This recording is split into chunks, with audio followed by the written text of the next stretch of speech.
Bonjour à tous. Désolée de ne pas être en personne à Lyon.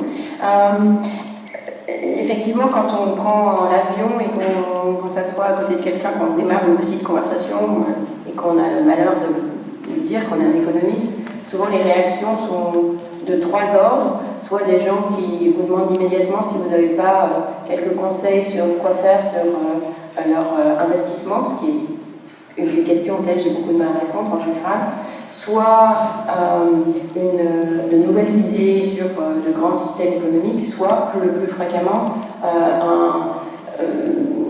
un petit geste de recul derrière ce que représentent les économistes. Et effectivement, dans les sondages d'opinion, en particulier un sondage qui avait été conduit par YouGov au Royaume-Uni et que j'ai pu répliquer aux États-Unis par la suite. Quand on demande aux gens à qui ils font confiance dans leur domaine d'expertise, on voit que les économistes sont tout en bas de la liste dans les experts à qui les gens font confiance, avec les hommes et les femmes politiques, à 25% de gens qui font confiance aux économistes sur l'économie, contre 50% des gens qui font confiance aux météorologues sur la météorologie, ou quasiment 90% des gens qui font confiance aux médecins sur la médecine. Donc on voit bien qu'il y a un gros déficit de confiance. Peut-être sur ce constat, François Villeroy-Gallo, avant de parler un peu de ce qu'on pourrait faire pour remonter la pente. D'abord dire que je suis très heureux de me retrouver aux Échos. Je crois que c'est ma 11e participation, cher Pascal. Et j'ai un souvenir précis dans ce même lieu il y a exactement un an.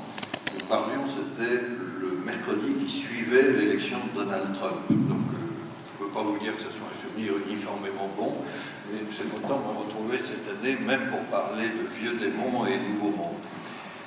Sur ce qui nous réunit aujourd'hui, on est évidemment dans des positions très différentes avec Esther Dufour, mais je crois qu'on parle de cette même difficulté, c'est que le mot économie effectivement fait peur, et je ne vous raconte pas, si on emploie l'expression banque centrale ou politique monétaire, ça fait encore plus peur, parce qu'on ne sait pas vraiment ce que c'est.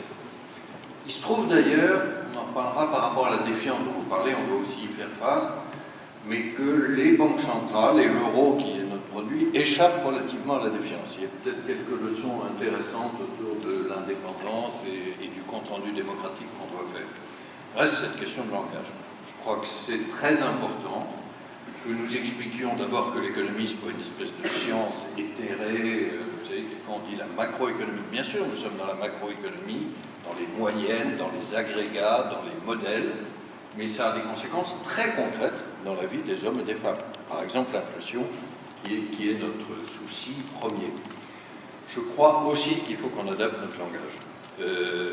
Probablement un des plus gros travaux qu'on a fait à la Banque de France ces dernières années, c'est, à partir d'une expertise qui est incontestable, il y a une science économique et monétaire, mais d'arriver à la traduire dans des termes compréhensibles par nos citoyens. Et moi, je considère ça comme notre premier devoir démocratique. Nous devons des comptes rendus à nos concitoyens.